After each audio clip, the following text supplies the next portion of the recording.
can we kick off by just getting your reaction to some comments that were attributed to a manager of another SPL team, basically suggesting that perhaps the commitment levels weren't there against Aberdeen? What are your thoughts on that, please? I don't have too many, to be honest. I think whatever games he's trying to play, well, then that's fair enough from his point of view. It's difficult enough to manage one club. He seems to be able to stick his nose into the affairs of a few other clubs as well. So I just concentrate on this football club, and we'll move on.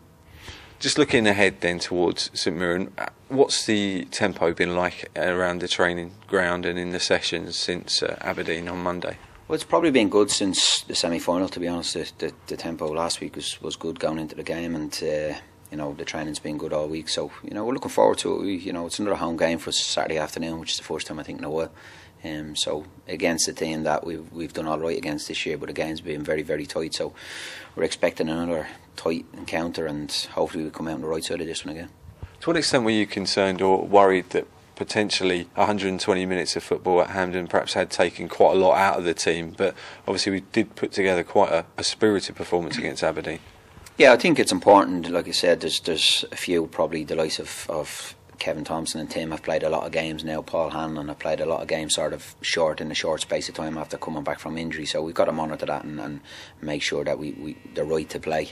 The young boys then as well, Danny and Alex, haven't had a lot of experience in playing that many games. Particularly Alex has played now at Celtic Park at Hampden against Aberdeen here, so it's a lot of football for him. So we got to assess them in training and manage that properly and make sure we get the best out of the team, because we've got some good players not playing as well at the moment. So if we need to freshen her up, we can do that, which is good to have. But also you want to keep players playing that have done well. Was that the thinking behind the omission of Jorge Claros, that perhaps you'd give Kevin a start against Aberdeen, then potentially bring Claros in for the St Mirren game? Was that kind of in your mindset and juggling? Like I said, we've got plenty of centre midfielders, and Kevin has played a lot of games now in a short period of time. And we've got to manage that situation. He's been different class since he's come in. I think the 2 home games here he's got man of the match, so he's not one you want to be leaving out of the team. But we've got to manage it and make sure that when players are playing, they're fresh. And like I said, Jorge and Kevin are 2 very, very good footballers. Tom Teo's come back into the team and done really well. We've got Gary Deegan and Scott Robertson now have trained the last couple of days. So we've got good different type of players in there as well. So we want to pick different teams. It's just good to do that. But also players want to play regularly. They feel when they're in the team that they need to kick on and play as many games as possible. But we've got to manage the team and manage that make sure that when we go into the game we've got a vibrancy about us. And I think we had that on Monday. We were sharp at times in the game, and we've got to make sure we have that get going into Saturday.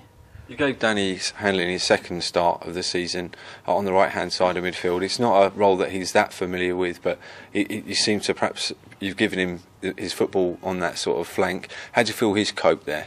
Yeah, I think Danny's a good footballer. I think he is a striker of such. He's probably more of a second striker that will play off somebody, and likes to come short for the ball. But he's clever, Danny. He's got a real football brain, and I think he can play on either side as well, because what he does really well, he's not easy to pick up, gets into good positions. Doesn't naturally always stay wide, but will come in and play off the line as well. So I think we can develop his game, whether he's going to be, like I say, playing off a striker or playing in a wide area for us. I think he can add that to his game, and it gives him a better opportunity. He can play in a couple of positions to get into the team.